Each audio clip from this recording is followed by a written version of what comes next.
c'est ça l'intérêt. Qu'est-ce que ça peut donc nous apporter? Avant de rentrer, juste quelques petites définitions. Donc l'intelligence artificielle est un ensemble de théories et de techniques visant à réaliser des machines capables de simuler l'intelligence artificielle. C'est la définition que vous trouverez sur Wikipédia.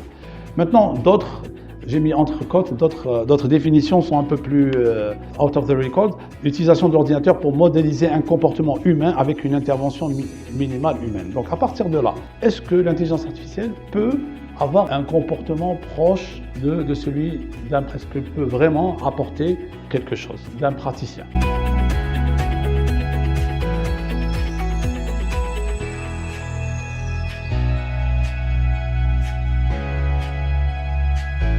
En fait, en faveur de l'IA, il y a quand même pas mal d'éléments pour cette thèse. C'est-à-dire que l'IA se développe de plus en plus. Donc on a pu le voir, des progrès quand même considérables ont été réalisés ces dernières années. C'est vraiment des révolutions. De plus, les systèmes informatiques se sont développés, vulgarisés. Donc on a des puissances de calcul impensable. Je suis informaticien depuis près de 40 ans. Il y a 20 ans, les progrès actuels n'auraient même pas pu être envisagés. C'est vraiment fabuleux. On pourra rentrer dans les détails. Tellement la puissance de calcul, les options, donc le cloud, on a les GPU, tous ces éléments qu'on a sont des éléments qui sont non seulement très performants, mais en plus à des coûts plus accessibles.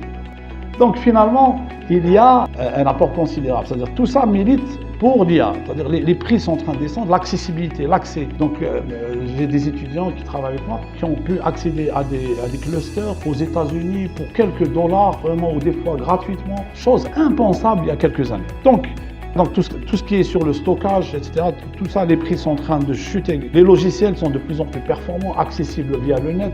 Il n'y a plus besoin d'acheter de licences. Regardez et le tout de plus en plus, et beaucoup de ces applications sont gratuites, offertes à la communauté. Donc la question, pourquoi ne pas en profiter? Pourquoi ne pas faire profiter la santé elle-même par ces apports, puisqu'ils sont... Donc tout ça milite pour l'IA.